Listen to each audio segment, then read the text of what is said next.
ikaslei alta eman bezala, baja ere eman behar zaie.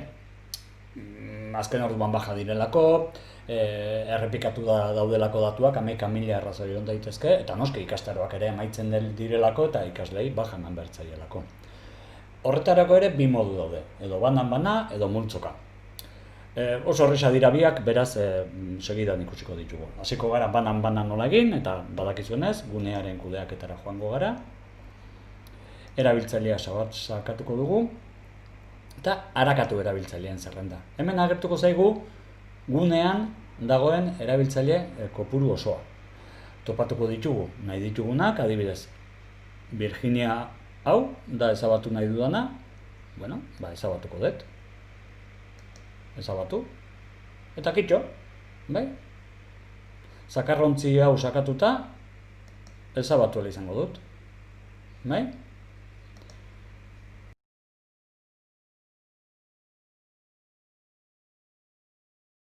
Orain ikusiko dugu nola eman baja ikaslei multzoka. Beti bezala gunearen kudeaketara joango gara, erabiltzaileak zabalduko dugu, eta erabiltzaile eragiketa masiboak aukeratuko dugu.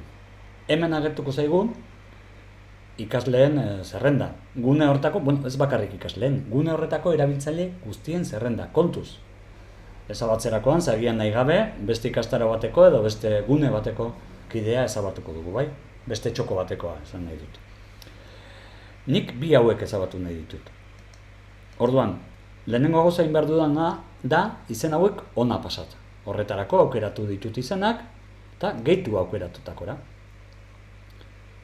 Ikusten da? Eta orduan, aukeratutako erabiltzaileekin taka ezabatu. Joan sakatuko dut.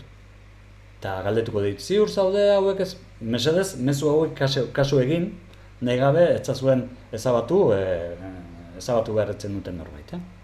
Bai? Aldaketa gorde dira, jarraitu, eta ikusten da. Dagoeneko, bi ikasle horiek ez daude hor. Ados?